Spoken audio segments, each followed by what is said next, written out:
இந்த பிரியாணிய உங்க ஃபேமிலில உள்ளவங்களுக்கு ஒரு டைம் செஞ்சு குடுத்து பாருங்க. அப்புறம் உங்க வீட்டுக்கு வர நேரம்லாம் இந்த பிரியாணிய தான் கேட்பாங்க. அவ்வளோ ருசியா இருக்கும். எப்படி பண்ணலான்னு பார்க்கலாம் வாங்க. தேவையான பொருட்கள் எல்லாமே லாஸ்ட்ல அட்டாச் பண்ணியிருக்கோம். டிஸ்கிரிப்ஷன்ல போட்டிருக்கோம். ஃபர்ஸ்ட் கமெண்ட்ல பின் பண்ணியிருக்கோம். செக் பண்ணிக்கோங்க. முதல்ல வந்து தேவையான பொருட்கள் எல்லாத்தையும் கட் பண்ணி வச்சுக்கோங்க. வெங்காயம், தக்காளி எல்லாத்தையும். அதுக்கப்புறம் வந்து நீங்க என்ன பண்ணணும் அப்படின்னா குக்கர்ல வந்து எண்ணெயும், நெய்யும் சேர்ந்து கலந்து ஊத்திக்கோங்க.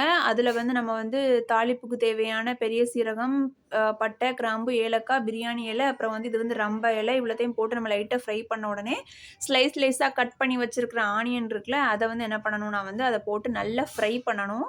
நல்லா அது வந்து எப்படின்னா ப்ரவுன் கலர்ல வந்து சேஞ்ச் ஆகணும். அந்த அளவுக்கு நல்லா கோல்டன் ப்ரவுன்ல வர்ற வரைக்கும் நல்லா அத வந்து வதக்கணும். லைட்டா வந்து சால்ட் போட்டுக்கோங்க, ஆனியன் வதங்குறதுக்காக. அப்புறமா வந்து நம்ம இப்போ வந்து ஒரு மசாலா வந்து அரைச்சு எடுக்க போறோம். என்னலாம் அப்படின்னு பார்த்தீங்கன்னா, கொஞ்சம் ஒரு கைப்பிடி புதினா இலை, ஒரு கைப்பிடி மல்லி இலை, அப்புறமா வந்து 2 பச்சை மிளகாய், இஞ்சி, அப்புறமா பூண்டு இவ்வளத்தையும் போட்டு நல்ல மிக்ஸியில அரைச்சு எடுத்துட்டு வந்துரலாம். அது வந்து இந்த கிரேவிய வந்து நம்ம என்ன பண்ண போறோம், உள்ள ஆட் பண்றதுக்கு. இப்போ பாருங்க நல்லா வெங்காயம் வதங்கி வந்துருச்சு. வதங்கி வந்ததுக்கப்புறமா நம்ம அரைச்சு வச்சிருக்கிற பேஸ்ட்ட வந்து உள்ள மிக்ஸ் பண்ணுங்க. அந்த கலர் வந்து எப்படி இருக்கு பாருங்க. அந்த கிரீன் இப்போ கலர் சேஞ்ச் ஆகி வர்ற வரைக்கும் நம்ம வந்து வதக்கணும். வதங்குனதுக்கப்புறமா தக்காளிய ஆட் பண்ண வேண்டியது தான். தக்காளிய வந்து நல்லா மசிஞ்சு வர்ற அளவுக்கு நம்ம வந்து அத வந்து வதங்க விடணும். அதுவரைக்கும் நம்ம வந்து கொஞ்சம் ஒரு 10 நிமிஷம் வெயிட் பண்ணணும். நல்லா கிண்டி விடுங்க. இப்போ பாருங்க நல்லா கிண்டிக்கிட்டு இருக்கோம். நல்லா வந்து இந்த இதில எண்ணெயிலே வந்து நல்லா வந்து சுருண்டு வதங்கி வரும் தக்காளி. வெங்காயம் வந்து நம்ம ஃபர்ஸ்ட்டு போடுற கேப்ல என்ன பண்ணிரலாம்னா, நம்ம வந்து தேவையான அளவு அரிசிய வந்து ஊற வச்சிரலாம். நாங்க 1/2 கிலோ அரிசி எடுத்திருக்கோம். அதாவது எங்களுக்கு 2 கிளாஸ் வந்துச்சு. இப்போ பாருங்க நல்லா தக்காளி நல்லா மசிஞ்சு வந்துருச்சு. இந்த மாதிரி தான் இருக்கும்.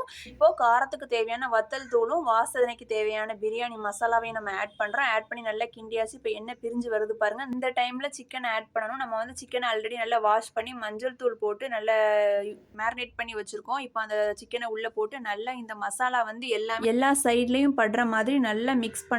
இப்போ பாருங்க நல்லா கிண்டியாச்சு. இப்போ வந்து தண்ணி ஆட் பண்ண வேண்டியதான். தண்ணி வந்து நம்ம என்ன பண்ண போறோம் அப்படின்னா வந்து நம்ம வந்து 2 கிளாஸ் அரிசி எடுத்துருக்கோம்னு சொன்னோம்ல. 2 கிளாஸ் அரிசிக்கு வந்து 2 கிளாஸ் தண்ணி தான் ஊத்த போறோம். ஏன்னா வந்து சிக்கன்ல வந்து தண்ணி நெறைய விடும். அதனால வந்து நம்ம வந்து எக்ஸ்ட்ரா தண்ணி தேவையில்ல.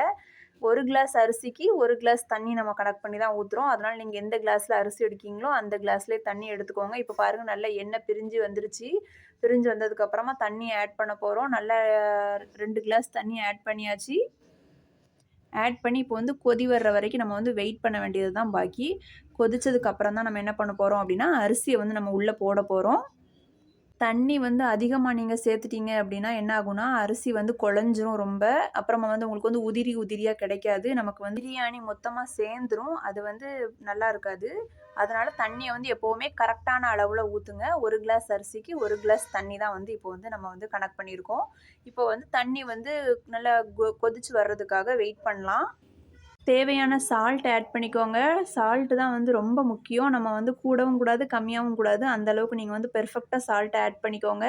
இப்போ வந்து நம்ம அத மூடி போட்டு வேக வச்சிரலாம். இப்போ நாங்க வேக வச்சாச்சு. வெந்ததும் எப்படி கொதிச்சு வருதுன்னு பாருங்க. இந்த மாதிரி கொதி வந்ததுக்கு அப்புறமா தான் நம்ம அரிசிய போடணும். இப்போ வந்து நம்ம வந்து கழுவி வச்சிருக்கோம்ல அரிசி, அத வந்து எடுத்து வச்சுக்கோங்க. இப்போ வந்து இதில வந்து நம்ம அத போட வேண்டியது தான். சால்ட் வந்து நல்லா செக் பண்ணிக்கோங்க. லைட்டா அந்த கிரேவிய விட ஒரு பிஞ்ச் சால்ட் வந்து எக்ஸ்ட்ரா இருக்கிற மாரி இருக்கணும். அப்ப தான் அரிசி கூட மிக்ஸ் ஆகும்போது கரெக்ட்டா மேட்ச் ஆகும். இப்போ வந்து நம்ம கழுவி வச்சிருக்கிற அரிசிய உள்ள போட்டுறலாம். மெதுவா போடுங்க. போட்டு வந்து அத வந்து ரொம்ப கரண்டி வச்சு கிண்டாதீங்க. லைட்டா வந்து அந்த மசாலா கூட, அந்த தண்ணி கூட மிக்ஸ் ஆகுற மாதிரி மட்டும் கிண்டுங்க போதும். எக்ஸ்ட்ரா தண்ணி வந்து கண்டிப்பா ஆட் பண்ணாதீங்க. கரெக்டான தண்ணீல இருந்தா மட்டும் தான் வந்து உங்களுக்கு வந்து அரிசி பிரியாணி வந்து கரெக்ட்டா வரும். பிரியாணி பிடிக்காத ஆள் வந்து இந்த உலகத்திலே இருக்க முடியாது. ஏன்னா வந்து அந்த அளவுக்கு பிரியாணியோட ருசி வந்து எல்லாரையும் கவர்ந்து வச்சிருக்குது.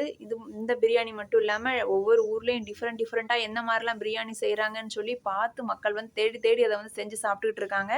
கண்டிப்பா நம்மளும் நம்ம சேனல்ல வந்து இதுக்கப்புறம் வந்து ஒவ்வொரு டிஃபரெண்ட் வெரைட்டீஸ் ஆஃப் பிரியாணி வந்து அப்லோட் பண்ணலாம். இதுக்கப்புறம் வந்து கொதி வந்து நம்ம மூடி வைக்கிறதுக்கு முன்னாடி லாஸ்ட்டா வந்து லெமன வந்து ஆட் பண்ணிக்கோங்க. லெமன் ஜூஸ் ஆட் பண்ணி, அத வந்து என்ன பண்ணிக்கலாம்னா, குக்கர வந்து நீங்க மூடி வச்சுக்கலாம். மல்லி இல தூவி மூடி வச்சுக்கலாம்.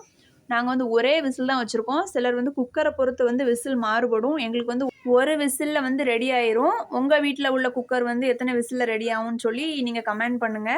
அதுக்கப்புறம் வந்து இப்ப பாருங்க நம்ம வந்து ஒரு விசில் வச்சு அது வந்து நல்லா அந்த விசிலோட சத்தம் ஃபுல்லா அடங்குனதுக்கு அப்புறம் தான் நம்ம குக்கர ஓப்பன் பண்ணணும். இப்ப பாருங்க எவ்ளோ அழகா உதிரி உதிரியா ரைஸ் ஒட்டாம வருதுன்னு பாருங்க.